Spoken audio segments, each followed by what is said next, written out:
the shifts suited me a lot better. I had a child, and trying to sort of fit life in with very ad hoc shift patterns was difficult, whereas here they're all long day shifts, so it's much easier to plan your life around them.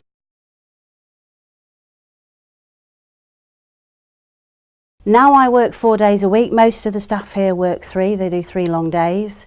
We do have some staff that only work 1 or 2, so it's very flexible in that way. People work up different lengths of hours, whatever suits their circumstances. On top of that, there is the facility a lot of the time to work overtime if you want to. Okay. It's optional, you don't have to work it if you don't want to though, it's very flexible.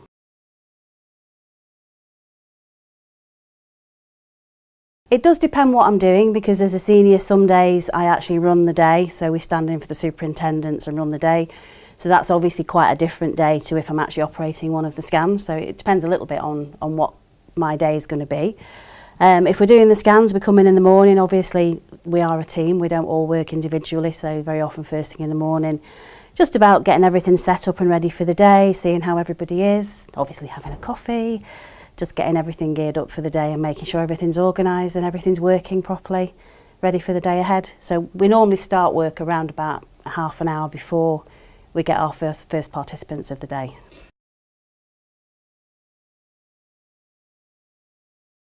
So we normally have 18, on a full day we have 18 participants a day.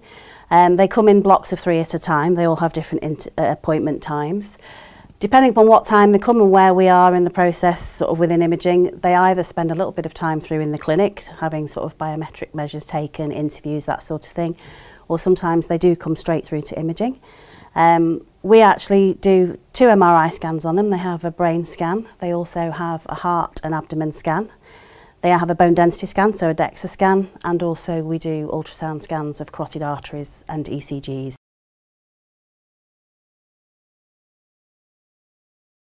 It's a little bit different from dealing with patients. Obviously when you've got patients you're dealing with people who are potentially unwell or who are unwell, so very anxious people. And most of the time the participants come are a little bit more relaxed, because obviously they're not here because for health reasons.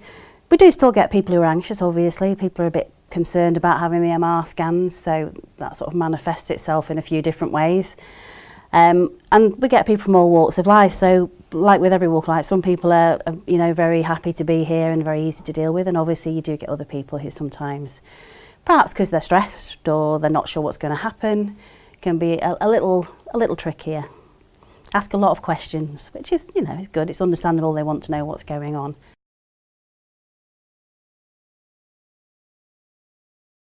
But the 2 things that do stand out, sometimes it's when participants speak to you, because a lot of the participants are really very involved in the project and it means quite a lot to them.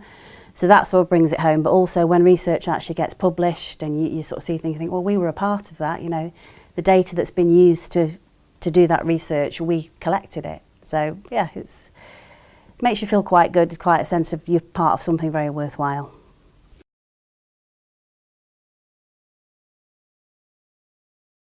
I think sometimes, I mean, one of the things is for me is that I actually like coming to work. There's nothing, you know, everybody wants a job where they're happy to go to work, and I think most of us are. We've got a very, very good team here.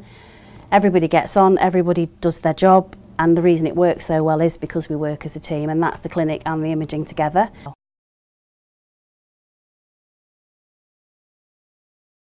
Yeah, I mean, myself, I came in as a general radiographer, sort of equivalent of a band 5 in the NHS. Since I've been here, Biobank have sponsored me to go and do my postgrad in MRI, which I passed last year. And 2 years ago, I actually successfully applied and became a senior radiographer here. So I've progressed to the next rung up the ladder, which obviously, and doing the PGC helped me do that as well. And obviously, if I did decide ever to go back into clinical work, that qualification, together with my progression here to a more senior level, would assist me in that.